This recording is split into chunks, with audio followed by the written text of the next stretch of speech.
Our main area of focus has actually been on delivering value to members and the wider industry. We've worked on many initiatives as the recognised voice of the professional security industry, such as we've launched the legal and ethical guide on automatic facial recognition. We've been doing work around the all IP next generation network, the launch of Echo, and we've been working on driving the profile and recognition of the security officer services section and those security officers operating on the front line. Fantastic, and I'm aware over the last couple of years, since the last IFSEC, the BSIA has launched some cybersecurity best practice guides. Was this in response to member requests, or is it just something you saw as a necessity for the industry going forwards? I think it's a combination of both. I think everybody recognises the growth in cyber crime has been significant, and that's going to continue, unfortunately. So we launched the CISPAG group, which is the Cyber Security Product Assurance Group, to deal with that, and that was on the request of our members and the wider industry.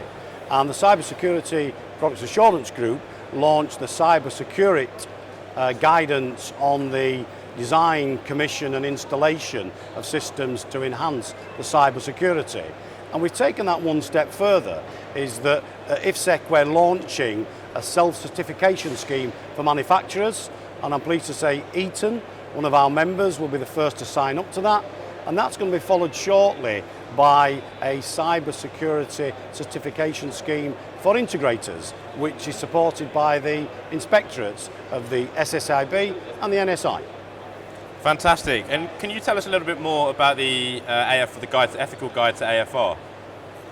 Yeah, I mean that's a real subject. I mean it's close to my heart. We started the journey 2.5 years ago.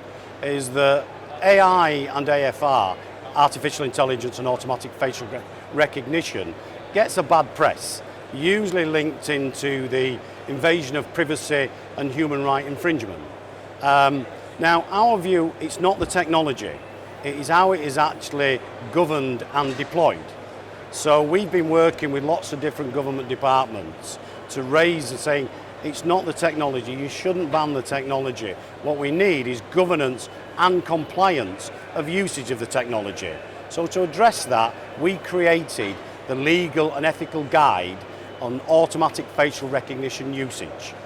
That was launched on the 1st of February last year with great reviews in the UK, in Europe and the US, and it's the only document of its kind anywhere in the world.